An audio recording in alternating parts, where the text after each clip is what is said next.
Millionaire CEO sees the signature on the painting the girl begged him to buy and breaks down in tears. Before we dive into the story, drop a comment below and tell us where you're watching from. Enjoy the story.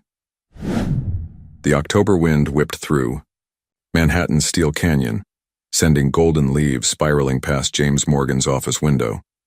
From his penthouse suite atop the Morgan Tower, the 42-year-old billionaire barely noticed the spectacular autumn display. His attention was fixed on the latest acquisition for his world-renowned art collection, an early Elizabeth Bennet canvas that had cost him $8 million. "Another EB for the vault, sir?" his assistant Catherine remarked, placing the authenticity papers on his desk. James nodded without enthusiasm. 17 down, 1 to go. The famed Redemption series remained incomplete, the final 18th painting continuing to elude him despite 15 years of searching. He turned, back to the window, his reflection staring back at him. Perfectly tailored suit, perfectly empty life. The art collection that had become his obsession filled the walls of his homes but couldn't fill the hollowness inside him. Something caught his eye, a small flash of yellow on the sidewalk below. Squinting through the glass, he spotted a makeshift lemonade stand and a small figure with copper-colored hair, oddly out of place among the suits rushing past. "Catherine, is that a child selling lemonade outside our building?" "In October?" Catherine joined him at the window. "Yes, she's been there all week. Security says she's harmless, just a girl trying to make a few dollars." "In the financial district? Hardly the place for a lemonade stand." As if sensing his gaze, the girl looked up. Even from 40 floors above, James felt the intensity of her determination. She held up a small sign he couldn't read, but her gesture was unmistakably directed at his window. "She's been asking if she could speak with you," Catherine added. "Security keeps turning her away." "Me? Why would she want to see me? Apparently she has something to sell you, not lemonade." James frowned. "How old is she?" "About 12, they think." Something about the girl's persistence nagged at him. "Tell security to let her up tomorrow. 10 minutes, that's all." Catherine raised an eyebrow but nodded. 10 minutes with James Morgan, you'll make her day. Little did he know that this encounter would completely transform his life. Hannah Wilson's hands trembled as the elevator climbed to the top floor of Morgan Tower. The security guard beside her stood silently, his earlier skepticism replaced with curiosity after his boss's unexpected summons. "Remember, kid, 10 minutes, he said as the doors opened to reveal a sleek reception area. Hannah clutched her canvas tighter, wrapped carefully in her mother's old scarf. "That's all I need." Catherine greeted her with professional politeness, eyeing the wrapped package. "Mr. Morgan will see you now." Inside the sprawling office, James Morgan stood by the window, his back to the door. The walls displayed spectacular artwork, and Hannah immediately recognized 3 of her mother's earlier pieces. "Mr. Morgan," Hannah began, her voice steadier than she felt. "Thank you for seeing me." He turned, his expression unreadable. "You're quite persistent. Most adults don't try as hard to reach me. Mom said sometimes you need to stand your ground until the right people listen." She stepped forward. "I'm Hannah Wilson." "And what brings you to sell lemonade outside a financial tower in autumn, Hannah Wilson?" "The lemonade was just to be noticed," she admitted. "This is what I came to show you." She carefully unwrapped the canvas. James approached with professional disinterest that vanished the moment the painting was revealed. A stunning abstract scene in blues and golds, unmistakably Elizabeth Bennet's style. His breath caught as his eyes found the signature in the corner. "Where did you get this?" His voice had lost its businesslike tone. "My mother painted it, before she died 2 months ago." Hannah watched his reaction carefully. "Elizabeth Bennet Wilson was my mom." James sank into his chair, eyes fixed on the painting. "Elizabeth Bennet. Had children?" "3 of us. I'm the oldest. Olivia's 9, Max is 6. Her voice wavered slightly. "We're going to lose our house next week unless I can sell this painting. Mom said it would be valuable to the right collector." James stared at the canvas, then at Hannah's face, seeing the resemblance now. Those same determined eyes that had once stared into his after pulling him from a wrecked car. "This is the final piece of the redemption series," he whispered. Hannah nodded. Mom called it Guardian Angel. She said it would complete a story. James's fingers hovered over the brushstrokes, not quite touching. "Do you know what this is worth?" "Enough to save our home, I hope." "Much more than that." He looked up, his eyes unexpectedly damp. "Where are your siblings now?" "Home with Mrs. Abernathy next door, but she can't watch them much longer. Her daughters, moving her to a retirement home." James pressed a button on his desk. "Catherine, clear my afternoon, and have the car brought around." He turned to Hannah. "I'd like to see where Elizabeth lived, and meet her other children." The painting that had eluded him for years had finally appeared, along with a connection to the woman who had once saved his life, and then vanished. James's Bentley looked absurdly out of place on Maple Street, a modest neighborhood in Queens, where tidy but aging homes lined the cracked sidewalks. Hannah fidgeted in the leather seat, uncertain what to make of the billionaire's sudden interest. "It's the blue one." She pointed to a 2-story Victorian house that had once been charming, but now showed clear signs of neglect. Peeling paint, a sagging porch, and an overgrown garden revealed the struggles of its recent past. "Mom got too sick to keep up with things," Hannah explained, watching James's expression. "And then the medical bills." James nodded, studying the structure with unexpected emotion. "She lived here all this time." Inside, the contrast between neglect and care was striking. Though shabby, the home was meticulously clean. Faded furniture was arranged with purpose, and the walls, James noted immediately, were adorned with dozens of Elizabeth's sketches and smaller paintings, none valuable enough for galleries but exquisite in their intimacy. "Hannah, you're back early." A small girl with dark braids came running from the kitchen, stopping abruptly at the sight of the stranger. Behind her, a tow-headed boy peeked shyly.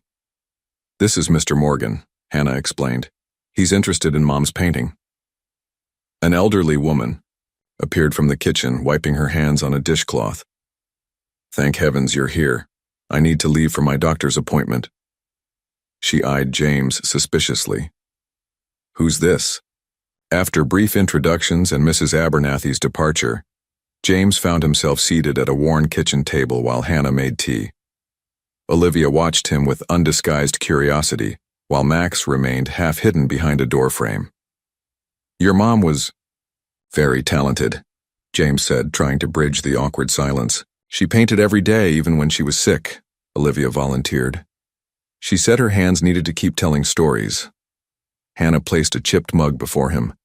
"The bank says we have to be out by Tuesday. That's why I've been trying to sell the painting." James sipped the too-sweet tea. "May I see the foreclosure notice?" Hannah produced a stack of official letters, watching as James reviewed them with growing concern. The situation was worse than he'd imagined. Not just a mortgage in default, but medical debt that had completely overwhelmed Elizabeth's modest estate. "How have you been managing?" he asked, noting the nearly empty refrigerator visible through the open door. "I babysit after school, and Olivia sells her friendship bracelets at the park." Hannah's matter-of-fact tone broke his heart. "Mom's health insurance ran out when she couldn't work anymore."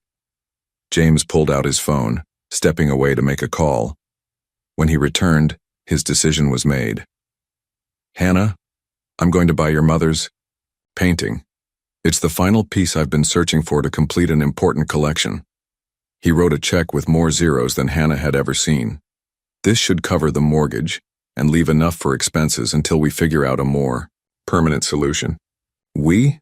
Hannah asked cautiously. "Your mother saved my life once," James said, glancing at the children's confused faces. "I owe her a debt I never repaid. Let me help now." As he prepared to leave, James paused before a small sketch near the door, a rough drawing of a car crash and a woman pulling a young man to safety. In the corner, Elizabeth had written, "The day everything changed." He touched it gently. "I'll be back tomorrow. We have much to discuss." True to his word, James returned the next day, his Bentley now less conspicuous among the delivery trucks unloading groceries, household supplies, and furniture at the Wilson home. He watched from the sidewalk as workers carried in new mattresses and a refrigerator. "You didn't have to do all this," Hannah said, appearing beside him with a clipboard. She'd taken charge of directing the deliveries with surprising efficiency. "Actually, I did," James replied. "The house inspection revealed several safety issues. The electrical system was dangerously outdated. Inside, the transformation was already visible. The pantry stood fully stocked. New linens brightened the EU bedrooms, and a team of workers evaluated the roof damage and failing furnace." Through it all, Olivia followed James like a shadow, her initial wariness replaced by fascination.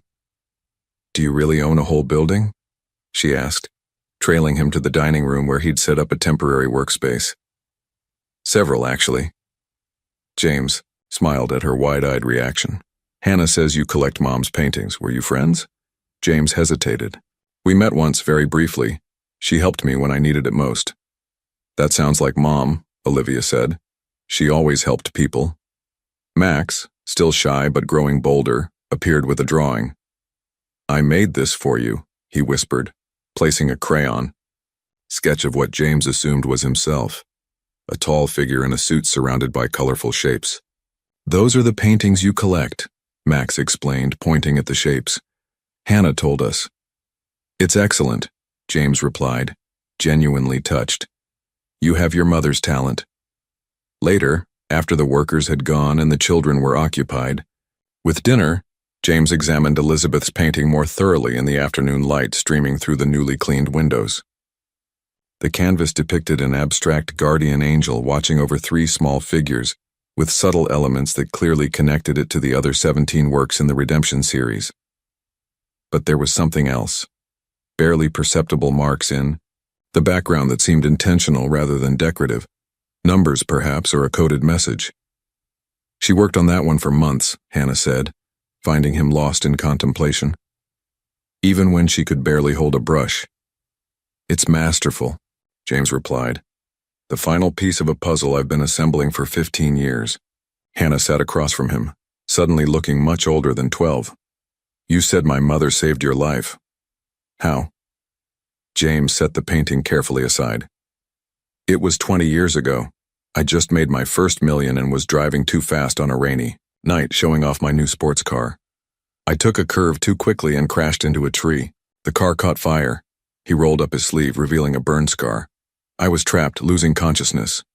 Then someone was pulling me out, dragging me to safety. It was Elizabeth.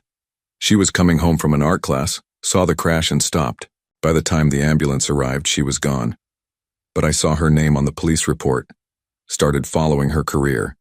When her paintings began appearing in galleries, I bought them, one by one. The Redemption series especially. They spoke to me. But I never managed to find her personally to thank her." Hannah's eyes glistened. "She never told us that story.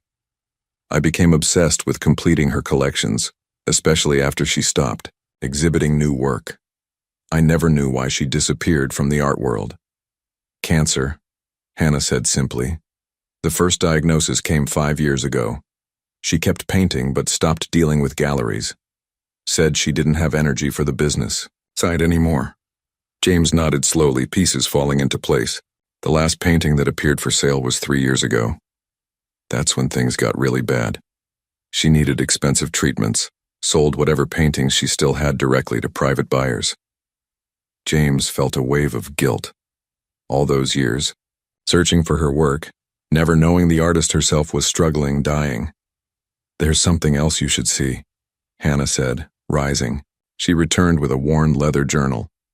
"Mom's diary, she wrote about you." James accepted it with surprise. "About me?" "Not by name. She called you her angel investor.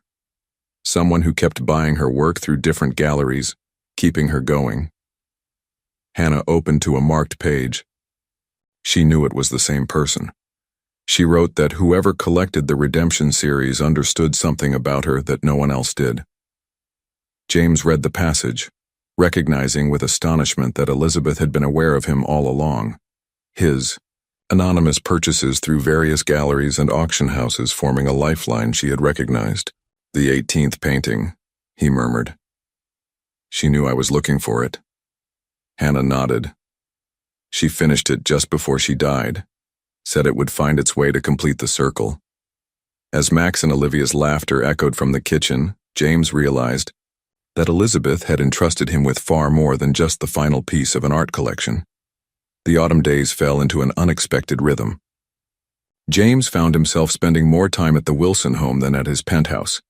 He'd set up a small office in the newly refurbished sunroom, taking video calls while watching Max construct elaborate block structures in the garden.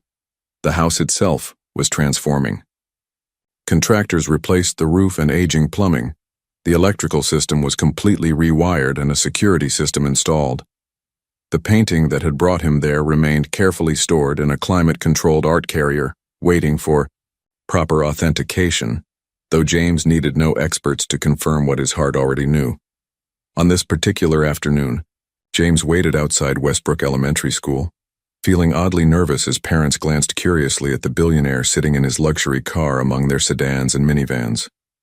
When the bell rang, Max burst through the doors, his face lighting up at the sight of James. "You came." He sprinted over, backpack bouncing. "I promised, didn't I?" James helped him with the seatbelt. "How was school?" "Ms. Peterson says I'm good at math," Max reported proudly. "And I told her about the painting that saved our house."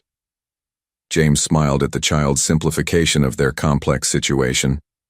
In Max's world, everything had been solved by a painting and the mysterious rich man who had appeared in their lives. But the reality wasn't so simple. James's phone buzzed with a message from his attorney. "Painting authenticated. Conservative valuation. 12.4 matters. Need to discuss children's situation urgently." At the house, Hannah was already home, helping Olivia with homework at the dining table. The normalcy of the scene struck James powerfully. How quickly he'd grown accustomed to these three children in his life. How empty his existence had seemed before them. "I made chicken casserole," Hannah announced, her culinary skills improving under Mrs. Abernathy's continued guidance. "There's plenty if you want to stay for dinner."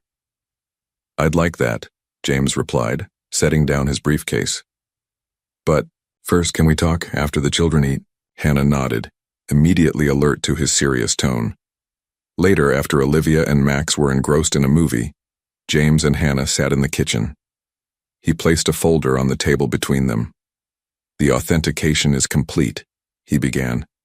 "Your mother's painting is indeed the final piece of the redemption series. Its value is not significant." Hannah's eyes widened at the figure on the appraisal form. "That's life-changing," James finished. "Which brings us to an important discussion. The money I gave you initially was just to stop the foreclosure. This," he tapped the appraisal, "represents your mother's estate, which legally belongs to all three of you. I've set up a trust fund that will secure your future education and needs. But there's a more immediate concern." He took a deep breath. "Hannah, who has legal guardianship of you and your siblings," the girl's expression fell. "No one, officially. Mom didn't have any family except us. Mrs. Abernathy has been helping, but she's moving soon. That's what my attorney discovered. Without a designated guardian, Child Protective Services will eventually become involved. You could be placed in foster care, possibly separated." Hannah's composure cracked for the first time since he'd met her. "They can't separate us. We're all we have left of Mom." James reached across the table, gently covering her trembling hand with his. "There's another option. It's unconventional, but—" He paused, surprised by how much the answer mattered to him. "I could apply for guardianship. All three of you would stay together here in your home." Hannah stared at him. "You? But why would you want that responsibility? You barely know us." James considered his answer carefully. "Your mother changed the course of my life 20 years ago. Her art has been my only real connection to something meaningful, and now meeting you three." He gestured around the kitchen, where children's artwork hung alongside grocery lists. "This feels more like home than anywhere I've lived in decades. But you're James Morgan. You run a financial empire. An empire that means nothing without people to care about. The truth of his words struck him as he spoke them. I have resources, security, and connections that can give you opportunities. But you three have given me something I didn't know I was missing. Hannah studied him with those penetrating eyes, so like her mother's. What happens to Mom's painting? It belongs to your family, James said. The trust will manage it along with your mother's other works. Museums will want to exhibit the complete series, which would increase its value further. He hesitated. I would never separate you from your mother's legacy. Hannah was quiet for a long moment. I need to think about it, and talk to Olivia, and Max. Of course, there's no rush to... A sharp knock interrupted them. James opened the door to find a woman in a crisp suit holding an official-looking folder. I'm Claire Donovan from Child Protective Services, she announced, peering past him into the house. We've received a report about 3 minors living without proper guardianship. Hannah appeared behind James, her face tight with fear. Who reported us? The woman consulted her papers. A Sarah Bennett filed the concern. James felt Hannah stiffen beside him. Sarah Bennett? She whispered. Mom's sister, Hannah explained, her voice hollow. The one who hasn't spoken to us in years. The caseworker looked between them. And you are, sir? James Morgan, he replied, straightening to his full height. Family friend and financial trustee for the Wilson children. Well, Mr. Morgan, I need to conduct an evaluation of the children's living situation, particularly since it appears their aunt is now expressing interest in their welfare. As Claire Donovan stepped inside, James exchanged a worried glance with Hannah. The security they had begun building suddenly felt fragile. Claire Donovan spent 2 hours inspecting the Wilson home, making notes on her tablet and interviewing each child separately. James paced in the garden, making urgent calls to his attorney while trying to appear calm whenever the children looked his way. When Claire finally concluded her assessment, her expression had softened considerably. The home is certainly adequate, she admitted, reviewing her notes. Excellent, actually, and the children appear well cared for. They are, James assured her. I've made sure of it.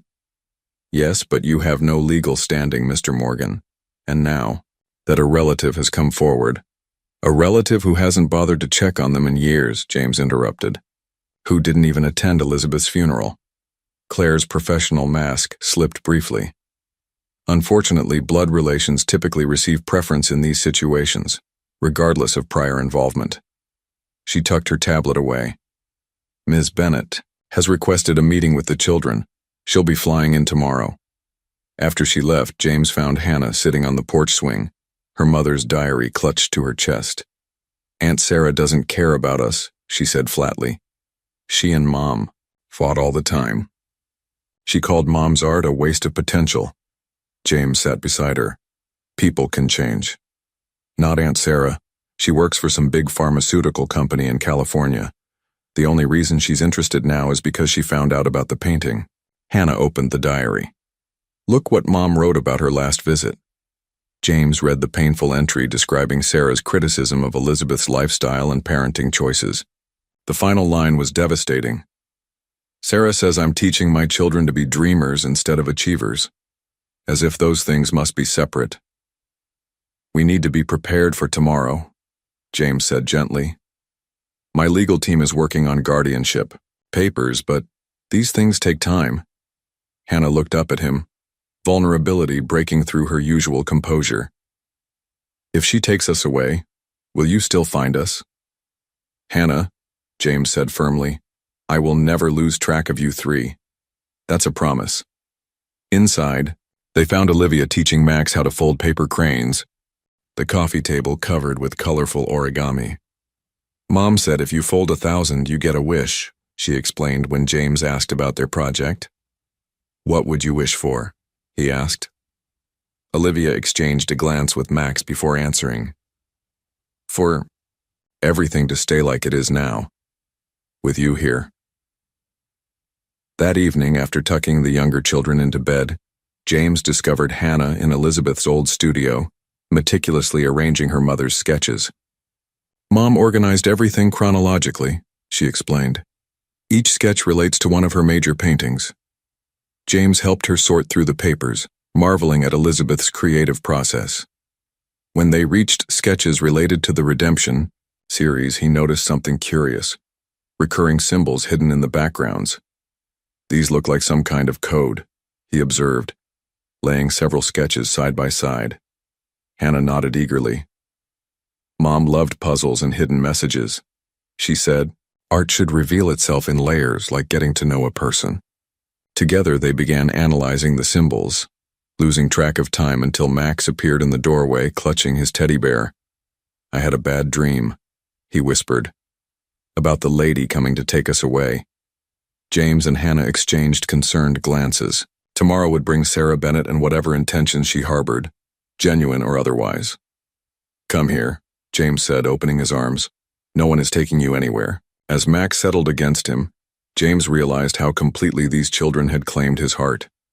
Whatever happened tomorrow, he would protect them, just as Elizabeth had once protected him. Sarah Bennett arrived precisely at 2 o'clock, stepping out of a taxi with the brisk efficiency that had propelled her to an executive position at Medicorp Pharmaceuticals.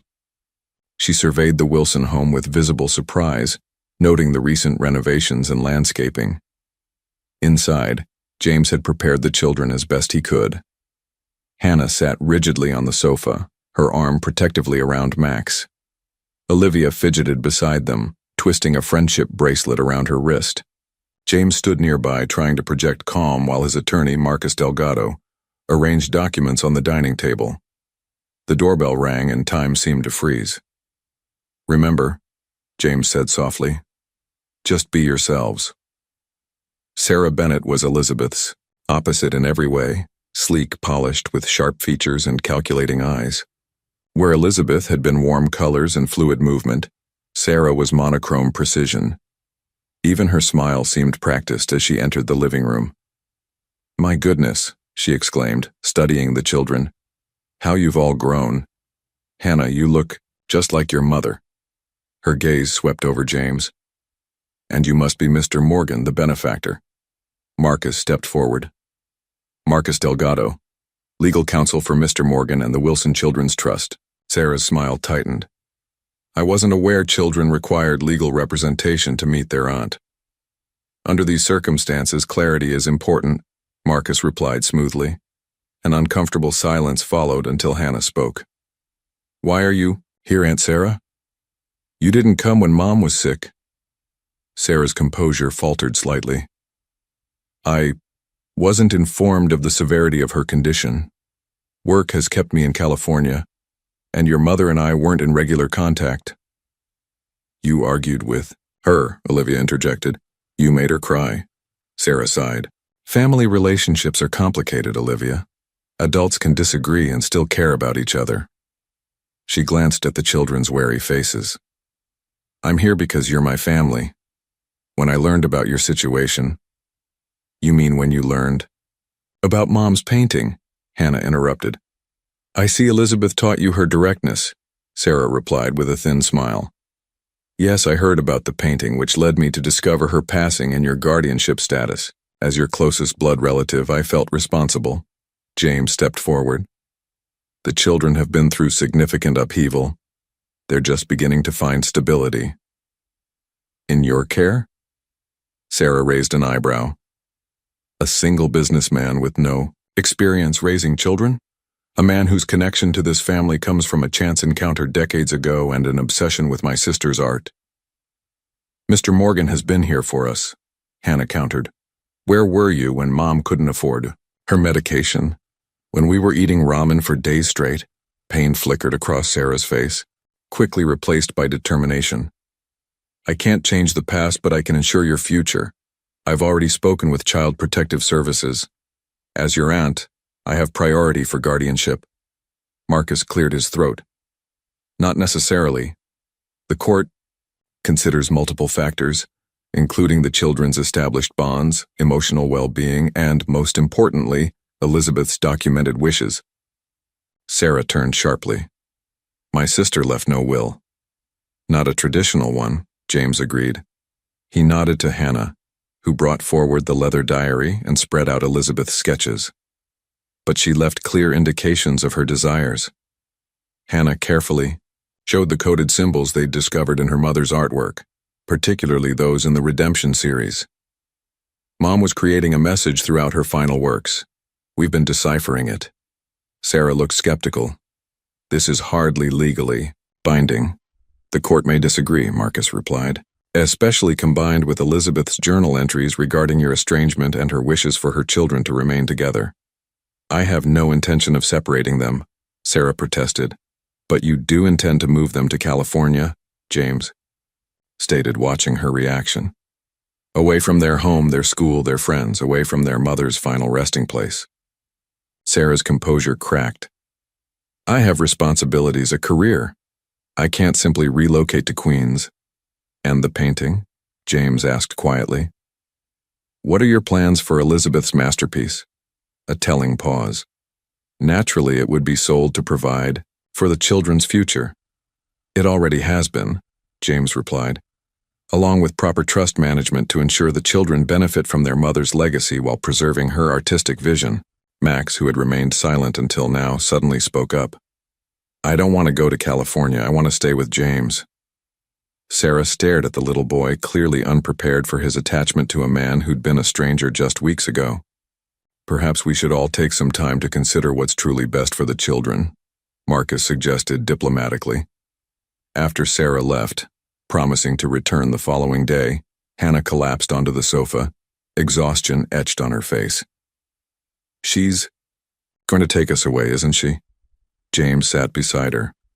Not if I can help it, and I believe we found something important today. What's that? Your aunt's true motivation. She came expecting to control your mother's final masterpiece. Finding it already sold and you three protected by legal safeguards wasn't in her plan. Later that night, after the younger children were asleep, James found Hannah in the studio, again, intently studying her mother's sketches under a desk lamp. I found something, she whispered, eyes bright with discovery. Look at these symbols in the background of the guardian angel painting. They match this sketch dated 3 months before she died. James examined the papers, his heart quickening, as he recognized the pattern. It's a reference to the hospital room where I recovered after the accident, the room where she saved me. Hannah's fingers traced the delicate code. And here, these marks that look decorative, they're actual words when you connect them properly. She demonstrated, revealing a hidden message. The circle closes where it began. He will guard them as I guarded him. James stared at the revelation, emotions overwhelming him. Elizabeth had known all along, known who was collecting her work, understood the connection between them, and ultimately entrusted her children's future to the man whose life she had saved. Your mother planned this, he whispered. She knew somehow that I would find you. Hannah nodded, tears shining in her eyes. She was always 2 steps ahead of everyone. The scattered pieces were coming together, forming a picture of Elizabeth's final, most important work of art, creating a path for her children's protection after she was gone. Dawn found James and Hannah bleary-eyed but triumphant. They had spent much of the night piecing together Elizabeth's hidden messages scattered throughout her art. The dining room table was covered with sketches, journal entries, and photographs of paintings from James's collection. It's incredible, Marcus said, reviewing their findings over an early morning coffee. Elizabeth essentially created a visual will encoded in her art. Hannah nodded, pouring cereal for Max, who was watching cartoons. Mom always said art speaks when words fail. Will it be enough for court? James asked, rubbing his tired eyes. Combined with the children's clear preference and your established relationship, it strengthens our case considerably. Marcus organized the evidence into his briefcase.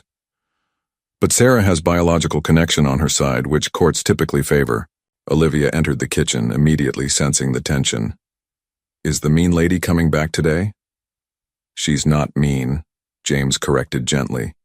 She's your aunt, and she thinks she's doing what's best for you. But she doesn't know what's best, Olivia insisted. She doesn't know us at all. The doorbell rang, interrupting their conversation. James tensed, expecting Sarah, but instead found Claire Donovan from Child Protective Services. "Ms. Donovan, we weren't expecting you." "Surprise, visits are part of our assessment process," she explained, stepping inside. Her eyes caught the evidence spread across the dining table. "I see you've been busy." James and Marcus explained their discovery while Claire examined Elizabeth's coded messages with professional interest. When Hannah demonstrated how the symbols connected across different paintings, Claire seemed genuinely impressed. "This is unusual," she admitted. "In most cases, we have either a clear legal document or nothing at all. My mom wouldn't leave us without a plan," Hannah said with quiet conviction. "She just made it part of her art like everything else important." Claire spent the next hour observing the household routine, how naturally James helped Max with his shoelaces, the easy way Olivia showed him her school project, how Hannah coordinated with him on the day's schedule. It was clear to everyone that they had become a functional family unit. "Mr. Morgan," Claire said as she prepared to leave, "I'll include these observations in my report. The children are clearly thriving in your care." "And Ms. Bennett's claim?" Marcus inquired. Claire's professional mask slipped slightly. "Between us, her interest seems to have developed rather suddenly for someone who hasn't been involved in the children's lives." She hesitated. She did mention plans to list the house for sale if she obtains guardianship. Something about the real estate market being favorable. After she left, James paced the living room. "She wants to sell the house, Elizabeth's home, and take us to California," Hannah added, her face pale. "Not if I can help it," James promised, just as the doorbell rang again. This time it was Sarah, accompanied by a sharp-looking woman she introduced as her attorney, Patricia Wells. "I've been reviewing your situation," Sarah began without preamble, settling onto the sofa, "and I'm prepared to make a generous offer." "This isn't a business negotiation," James replied. "Everything's a negotiation, Mr. Morgan." Sarah nodded to her attorney, who opened a briefcase. "I'm willing to allow you visitation rights after the children relocate to California, even some input on their education." Hannah, sitting beside James, stiffened.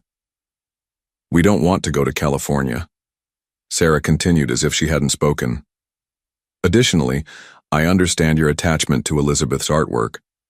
I'm prepared to arrange for you to maintain possession of the final painting through a long-term loan agreement once it's been properly appraised and insured as part of the children's assets." Marcus leaned forward.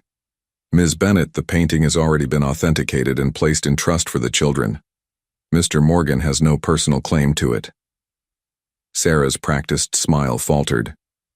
"I don't understand."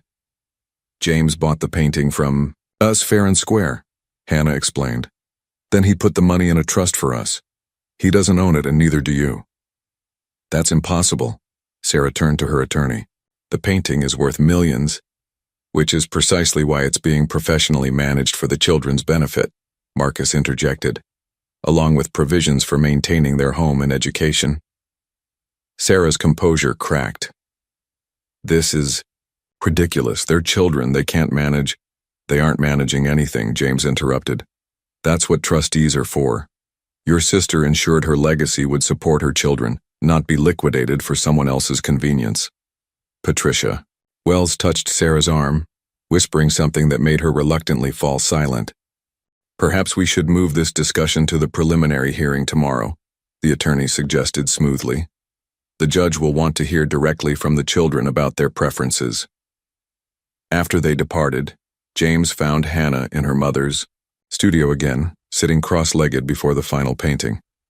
"Are you worried about tomorrow?" he asked, joining her on the floor. "A little," she admitted. "Aunt Sarah is pretty convincing."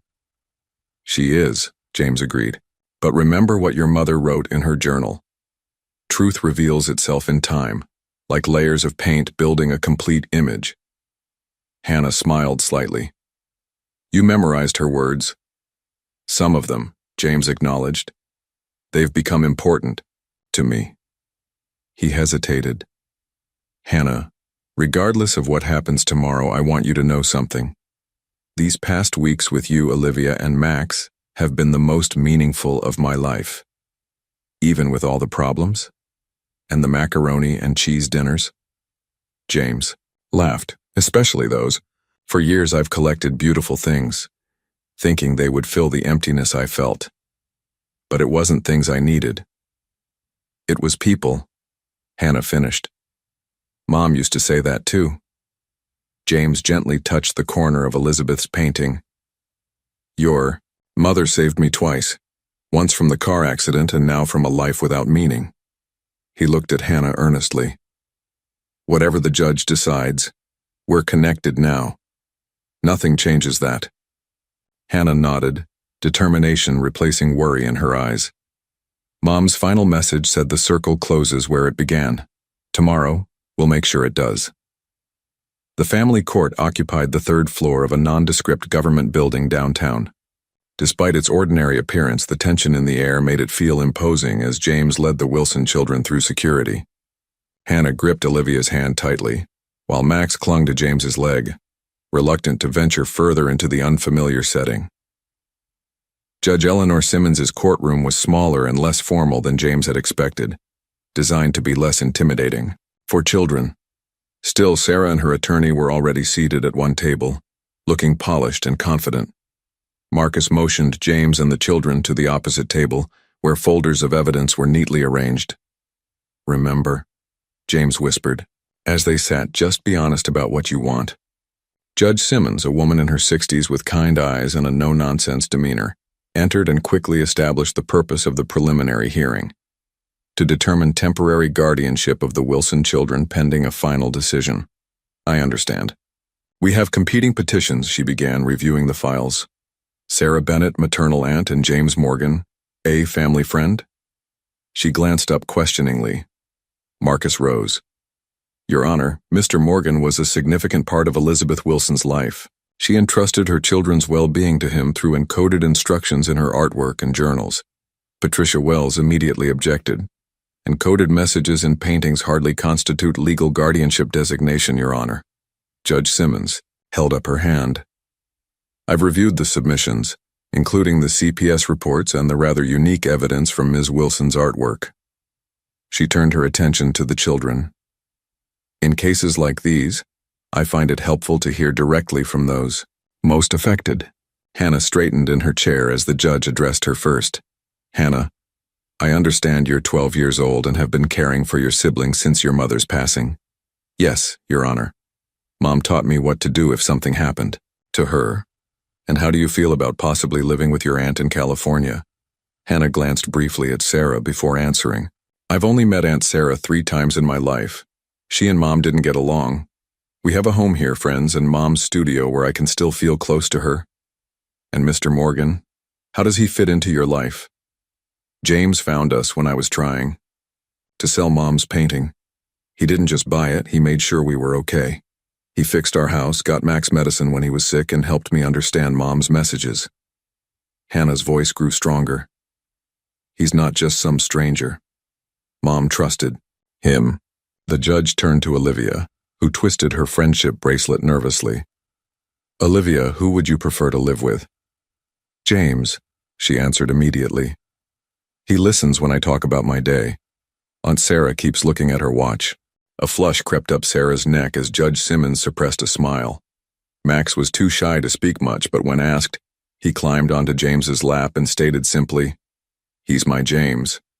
Judge Simmons then questioned both Sarah and James about their motivations and plans for the children's future. Sarah spoke of excellent schools in California, cultural opportunities, and financial security. James emphasized stability, community connections, and honoring Elizabeth's legacy by keeping the children in the home she had created for them. Your Honor, Sarah said finally, while Mr. Morgan's assistance has been commendable, blood relations should take precedence. I'm their only family. That's not true, Hannah interrupted, tears in her eyes. We're each other's family, and James is part of that now. Mom knew that would happen. That's why she made sure he'd find us. The judge considered this, studying the emotional connections evident before her. The way Max leaned against James, how Hannah and Olivia positioned themselves protectively alongside him, creating a unit that looked remarkably like a family despite its unconventional formation. I'll review the evidence and testimonies, Judge Simmons announced. We'll reconvene tomorrow morning for my decision on temporary guardianship. No one slept well that night. James paced the living room long after the children had gone to bed, rehearsing arguments and scenarios in his mind. Upstairs, Hannah stared at the ceiling, listening to Olivia's restless turning in the next bed while Max mumbled in his sleep. At breakfast, they moved in tense silence, the usual morning chatter replaced by the weight of the coming decision. James tried to project confidence as he flipped pancakes, the children's favorite, but his smile felt strained. "What if the judge picks Aunt Sarah?" Olivia finally asked, voicing everyone's fear. James set down his coffee. "Then we'll appeal." But Judge Simmons seemed fair and thoughtful. "She'll consider what's best for you." "And what's that?" Hannah asked, her eyes searching his. "That you stay together," James replied firmly. "That you remain in the home your mother created. That you're with someone who understands your mother's vision for your future. That we stay with you," Max added simply, maple syrup dripping from his chin. "Yes," James agreed, his throat tightening. "That too." The courthouse seemed more imposing the second day. News of the unusual case, a billionaire art collector seeking guardianship of 3 children connected to a valuable painting, had leaked to local media. A few reporters lingered outside, forcing Marcus to usher them through a side entrance. Sarah arrived moments before the hearing resumed, immaculately, dressed and flanked by her attorney. She nodded stiffly toward the children but avoided James's gaze. Judge Simmons entered, her expression giving nothing away as she arranged her papers. "I've carefully reviewed all evidence in this matter," she began, "including CPS reports, character, references, financial statements, and the rather unique artistic testament left by Elizabeth Wilson." The courtroom fell silent. Hannah reached for James's hand under the table. "In matters of guardianship, courts typically favor blood relations," Judge Simmons continued. Sarah straightened slightly. "However, each case must be evaluated on its specific merits with the children's best interest as the paramount consideration." She looked directly at the children. "Hannah, Olivia, and Max Wilson have formed a significant attachment to Mr. Morgan, who has provided stability during an exceptionally difficult transition. Ms. Bennett, while offering financial security, has had minimal involvement in the children's lives and proposes significant disruption to their existing support system." Sarah's attorney began scribbling notes rapidly. "Furthermore," the judge continued, "the evidence suggesting Elizabeth Wilson's intentions, while unconventional, is compelling. The consistent symbolism in her artwork, particularly the final painting, combined with her journal entries, suggests a deliberate plan to connect her children with Mr. Morgan." Judge Simmons folded her hands. "Therefore, I am granting temporary guardianship of all 3 Wilson children to James Morgan, pending final hearing in 6 months. The children will remain in their current home, with Ms. Bennett granted visitation rights to be arranged through the court." The relief that flooded through James was overwhelming. Hannah squeezed his hand so tightly it hurt, while Olivia bounced slightly in her chair. Even Marcus allowed himself a small smile. Sarah sat motionless, her expression unreadable. As the judge continued outlining specific conditions of the guardianship, Patricia Wells whispered urgently in Sarah's ear.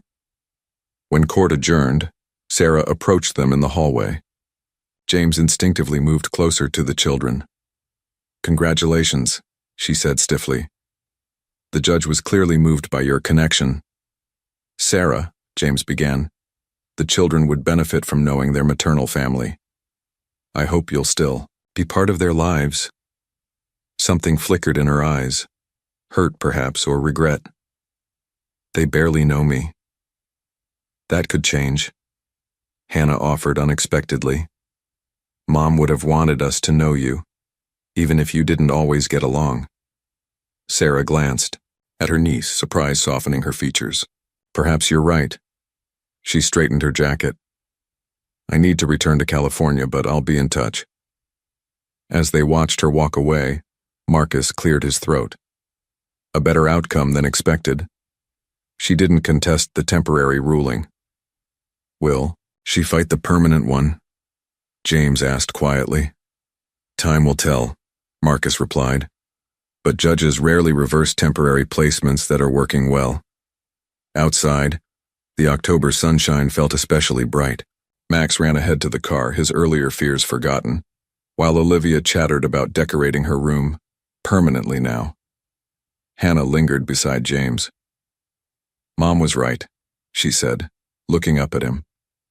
The circle did close where it began. James nodded, understanding perfectly. Your mother saved me 20 years ago. Now I get to return the favor by taking care of what she loved most. Together they walked toward the waiting car and the home that had become theirs. The next 6 months transformed the Wilson house in ways, both subtle and profound. What had once been Elizabeth's studio gradually became a shared creative space. Hannah discovered her mother's talent had indeed passed to her, as she filled sketchbooks with increasingly confident drawings. Olivia commandeered one corner for her science experiments, while Max's side overflowed with Lego constructions and model dinosaurs. James, who had once occupied a sterile penthouse without a single family photo, now found himself surrounded by evidence of vibrant life. Homework on the refrigerator, mismatched socks in the laundry, and the constant symphony of children's voices. On this particular evening, Hannah found him in the dining room, surrounded by documents. More guardianship. Paperwork? She asked, sliding into the chair beside him. Actually, something different. James pushed a folder toward her. The Carmichael Museum wants to exhibit your mother's complete redemption series, including the final painting. Hannah's eyes widened. A whole exhibit just for Mom's work? The curator calls it a significant rediscovery. They're particularly interested in the coded elements we found. James hesitated, but it would mean lending them the Guardian Angel painting. I wanted to discuss it with you first. Hannah considered this carefully. Would people learn Mom's whole story? About how she saved you and then you saved us? If you want them to know, yes. Then we should do it. Mom always said art needs to be seen to fulfill its purpose. The conversation was interrupted by the doorbell. Marcus stood on the porch, his expression serious. I received a call from Patricia Wells today, he said once they were seated in the living room. Sarah wants to discuss the permanent guardianship hearing. James tensed. Is she contesting? That's just it. She wants to meet with all of you before making her decision. 2 days later, Sarah arrived for dinner. The children watched cautiously as she handed James a bottle of wine and presented each of them with carefully chosen gifts. Art supplies for Hannah, a chemistry kit for Olivia, and dinosaur models for Max. Your mother mentioned your interests in her emails, she explained, noticing their surprise. We didn't speak often, but she kept me updated. Over James's roast chicken, his cooking skills had improved dramatically. Sarah seemed different. Less rigid, more attentive. She asked about school, listened to Olivia's detailed explanation of photosynthesis, and admired Max's dinosaur facts without checking her watch once.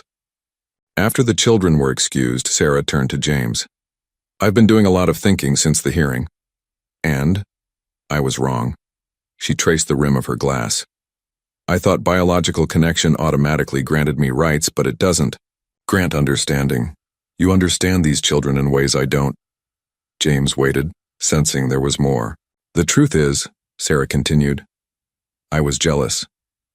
Elizabeth always had this magic. People were drawn to her, inspired by her. Our parents favored her artistic soul over my practical nature. She sighed. When I heard about the valuable painting, I convinced myself I was protecting my niece and nephews from an opportunistic stranger. And now? Now I see what Elizabeth saw, someone who would care for her children because of who they are, not what they're entitled to.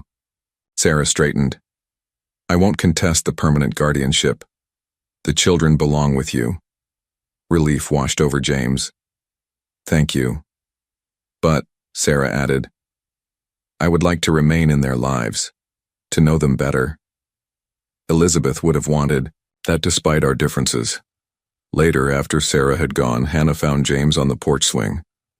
Is Aunt Sarah going to try taking us again? She asked, settling beside him. No. She's withdrawing her petition. James put his arm around her shoulders. She wants to be your aunt, not your guardian. Hannah nodded thoughtfully. That feels right somehow. Inside, Olivia and Max were preparing the table for their traditional Friday movie night. The routine had become sacred. Popcorn in colorful bowls, pillows on the floor, and a film chosen by rotating vote. You know, James said, watching them through the window, the permanent guardianship hearing is just 2 weeks away. Are you nervous? Hannah asked. Terrified, he admitted with a small laugh. But also more certain than I've ever been about anything. Hannah leaned against his shoulder, a gesture that had become familiar and precious. Mom would be happy. You know that, right? I hope so. She is, Hannah said with absolute certainty. I can feel it. Together they went inside to join the others, the future clearer than it had been in months. The day of the permanent guardianship hearing arrived with crisp autumn air that mirrored the atmosphere from exactly 6 months earlier. The trees that had been budding with spring promise now blazed with fall colors, a cycle completed. James adjusted Max's bow tie in the hallway outside the courtroom. The boy had insisted on dressing like James for the important occasion and now fidgeted in his miniature suit and polished shoes. Do I look proper? Max asked seriously. Extremely proper, James assured him, suppressing a smile. Hannah and Olivia waited nearby in carefully chosen dresses, Hannah's hair braided elaborately by Sarah the previous evening. Their aunt had become a regular presence in their lives, weekend, visits, video calls, even attending Olivia's school science fair. The transformation in their relationship had been gradual, but genuine. Everyone ready? Marcus approached, carrying his briefcase. Judge Simmons is known for punctuality. Inside the courtroom, James was surprised to see several unfamiliar faces. In addition to Sarah and her attorney, the back row held Mrs. Abernathy, Claire Donovan from CPS, and even Catherine, James's longtime assistant. Quite the support team, Marcus remarked. That's favorable. Judge Simmons entered, acknowledging the familiar faces with a slight nod before beginning proceedings. We're here to determine permanent guardianship for Hannah, Olivia, and Max Wilson, she stated. I've reviewed the reports from the temporary placement period, which appear overwhelmingly positive. She glanced at her notes. Miss Bennett, I understand you've withdrawn your petition for guardianship? Sarah stood. Yes, Your Honor. After careful consideration, I believe Mr. Morgan is best suited to raise my sister's children. I fully support his petition for permanent guardianship. The judge raised her eyebrows, clearly surprised by this unambiguous endorsement. That's a significant change from your previous position. I've had the opportunity to observe Mr. Morgan with my nieces and nephew, Sarah explained. His commitment to their well-being is extraordinary. More importantly, the children are thriving in his care while maintaining their connection to their mother's memory and home. Judge Simmons turned to Claire Donovan, who confirmed that all follow-up assessments had been exemplary. The children have shown remarkable emotional stability considering their loss. Their academic performance has improved, and they've maintained healthy friendships and community involvement. One by one, other witnesses offered their perspectives. Mrs. Abernathy describing the transformation of the household, Catherine detailing how James had restructured his entire business model to prioritize family time, even Hannah's art teacher, speaking to her blossoming talent nurtured by James's encouragement. Finally, Judge Simmons addressed the children directly. Hannah, Olivia, and Max, your opinions matter greatly in this decision. How do you feel about Mr. Morgan becoming your permanent guardian? Hannah spoke first, her voice steady. James found us when we needed someone most. He didn't just give us a home. He helped us keep Mom's memory alive. He learns every day how to be what we need. Olivia nodded enthusiastically. He comes to all my science competitions, even though he says some of the experiments make him nervous. Max, not to be outdone, declared. He reads 3 stories at bedtime, not just one. And he does all the voices right. Laughter softened the formality of the courtroom, and even Judge Simmons smiled. Mr. Morgan, she said finally, when you first appeared in my courtroom, I had serious reservations about your petition. It's unusual for someone with no prior connection to seek guardianship of 3 children. James nodded, his heart racing. However, she continued, the evidence of the genuine bonds you formed is undeniable. More importantly, you've maintained stability in these children's lives during an extraordinarily difficult transition. She signed the document before her. I hereby grant permanent legal guardianship of Hannah, Olivia, and Max Wilson to James Morgan. The formality of the courtroom couldn't contain Max's whoop of joy or Olivia's spontaneous applause. Hannah simply reached for James's hand, squeezing it tightly as tears slipped down her cheeks. Family isn't always created by blood, Judge Simmons concluded.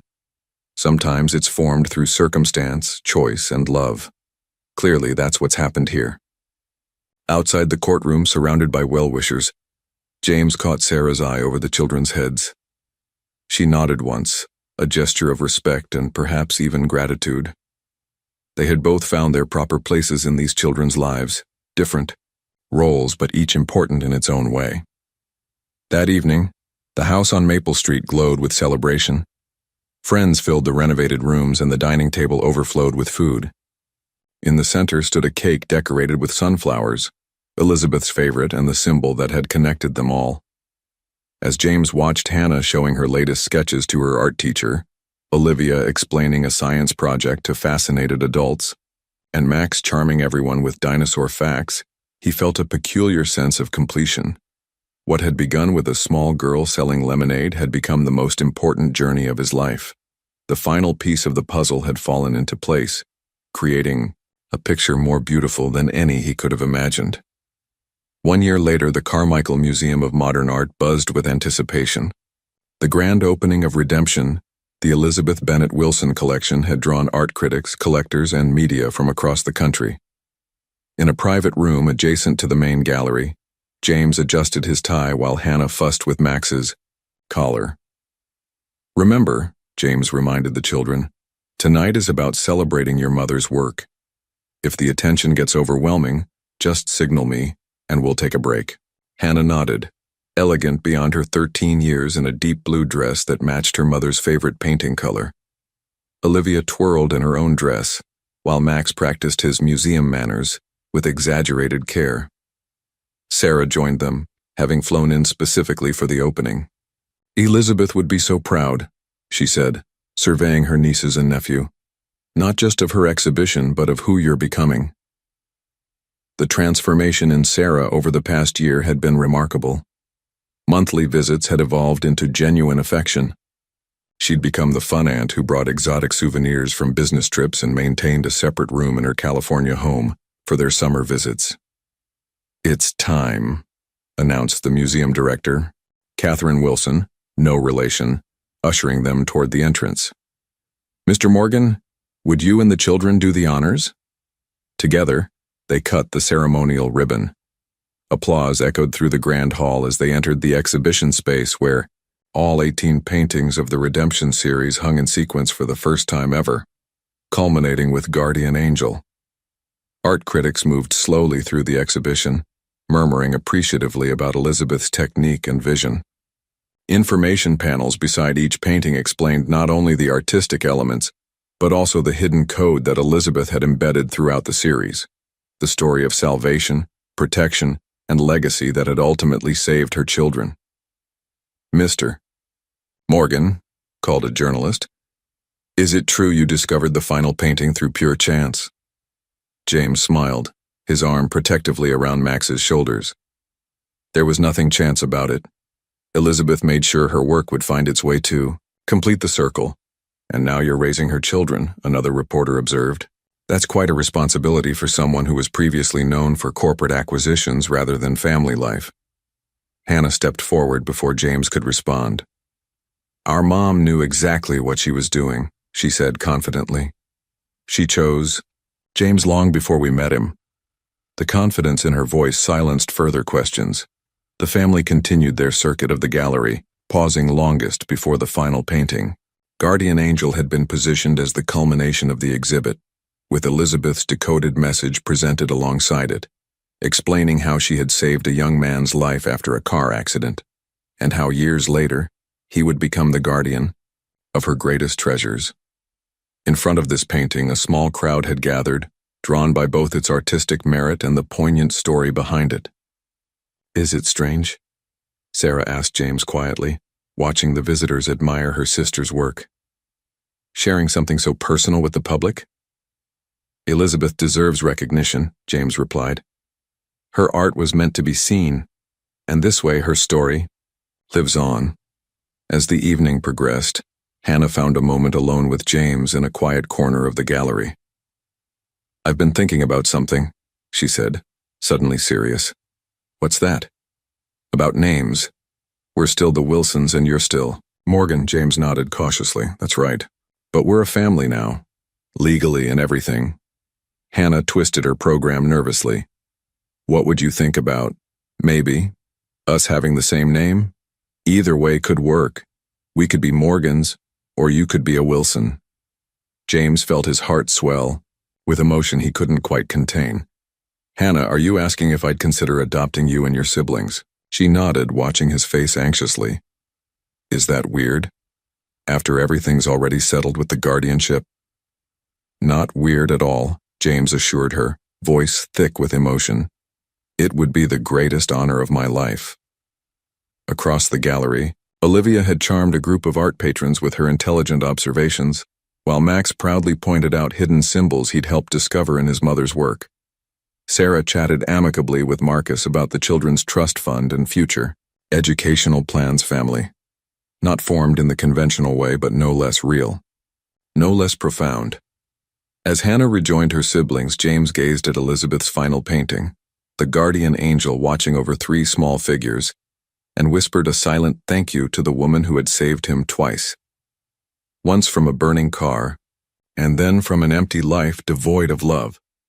The adoption proceedings were remarkably straightforward compared to the guardianship battle of the previous year. On a bright spring morning, James and the children entered the family court, the same one where Judge Simmons had granted permanent guardianship, with an atmosphere of celebration rather than anxiety. "Wilson Morgan or Morgan Wilson?" Olivia debated as they waited in the hallway. "I've been practicing my signature both ways." "What about just Morgan?" Max suggested, swinging his legs from the bench. "It's shorter to write on school papers." Hannah remained thoughtful. "Mom would want us to choose what feels right to us." Judge Simmons welcomed them with genuine warmth when they entered her courtroom. "Well, if it isn't my favorite unconventional family," she remarked, setting aside formality. "I've reviewed your petition for adoption, Mr. Morgan, and I must say it's a pleasure to see a happy ending in this courtroom." The proceedings were brief but meaningful. Each child was asked individually if they consented to the adoption and their choice regarding their surname. "I wish to be Hannah Elizabeth Morgan," Hannah stated clearly, "to honor both my mother and the father who chose us." Olivia and Max followed with similar declarations, though Max insisted on keeping Wilson as his middle name. "So I don't forget where I started." When Judge Simmons asked James to confirm his commitment, he spoke from the heart. "These children have given my life meaning beyond anything I could have imagined. Formally becoming their father only makes official what has been true in my heart. Since the day Hannah sold me lemonade on a cold October morning, then by the power vested in me," Judge Simmons declared, "I hereby decree that Hannah, Olivia, and Max are legally the children of James Morgan, with all rights and responsibilities therein." She signed the final document with a flourish. "Congratulations to the Morgan family." Afterward, they celebrated at Riverside Park, where Elizabeth had often taken the children to paint landscapes. Sarah joined them, bringing a cake decorated with the Morgan family crest alongside sunflowers, a perfect symbol of their blended history. "I have news," Sarah announced as they enjoyed their picnic. "I've accepted a transfer to the New York's office. I'll be moving here next month." "You're moving to New York?" Hannah asked, surprised. Sarah nodded. "I've realized what I've been missing by prioritizing work over family. You 3 are my connection to Elizabeth. I don't want to be just a holiday visitor in your lives." James offered his hand. "Welcome to New York." That evening, after the younger children were asleep, James found Hannah in her studio space, working on a large canvas. "May I?" he asked, gesturing to her work in progress.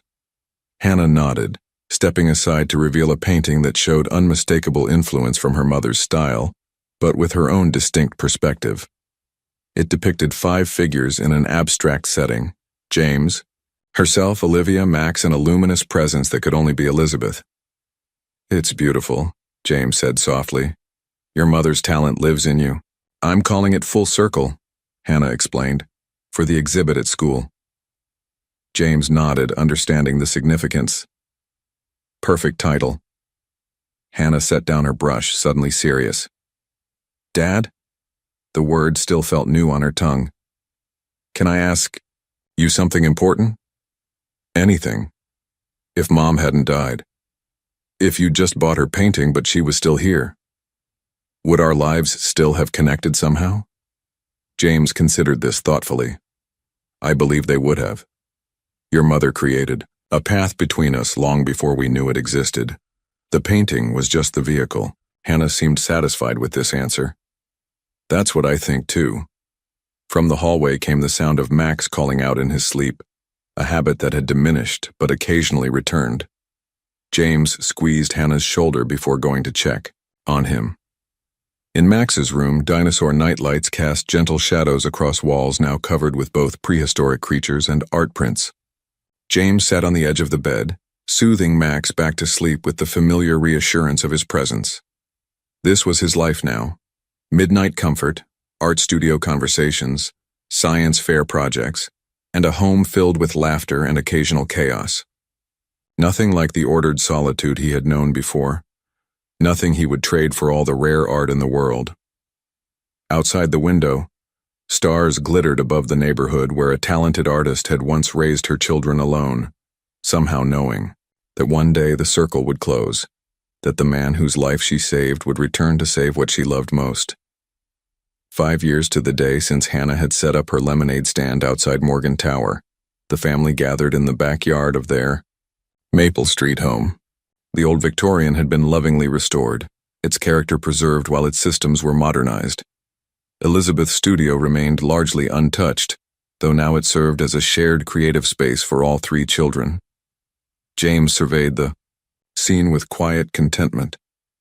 Hannah, now 17 and already receiving college art scholarship offers, was setting up an easel near the flowering cherry tree.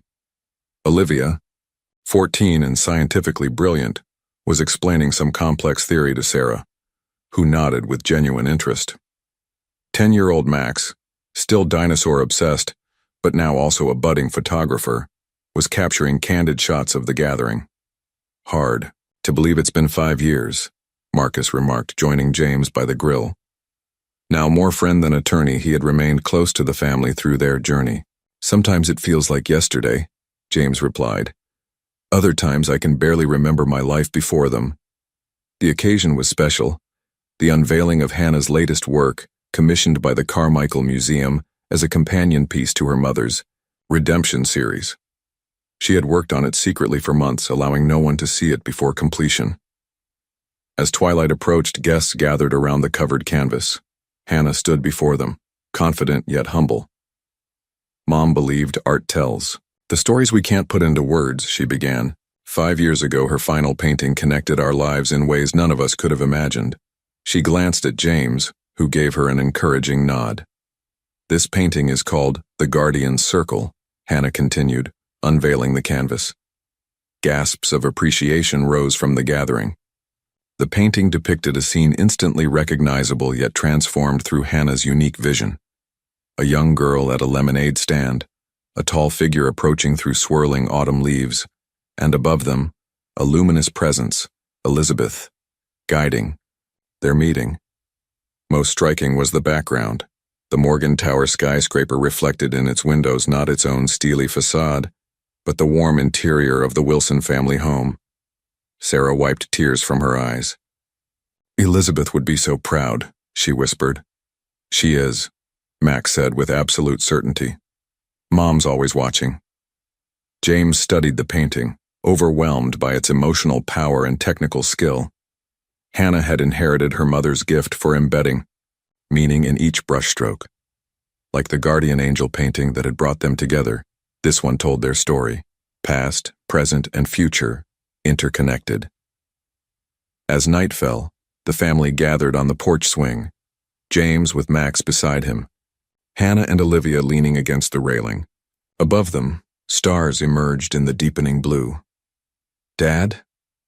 Max asked. "Do you think some things are meant to happen no matter what?" James considered the extraordinary chain of events that had brought them together. A car accident 25 years ago, a painting with a hidden message, a determined girl with a lemonade stand. "Yes," he said finally. "Some circles are meant to be completed." Hannah smiled, her expression so like her mother's that James's heart tightened with love and gratitude. The last painting had found its way home, and so had they all.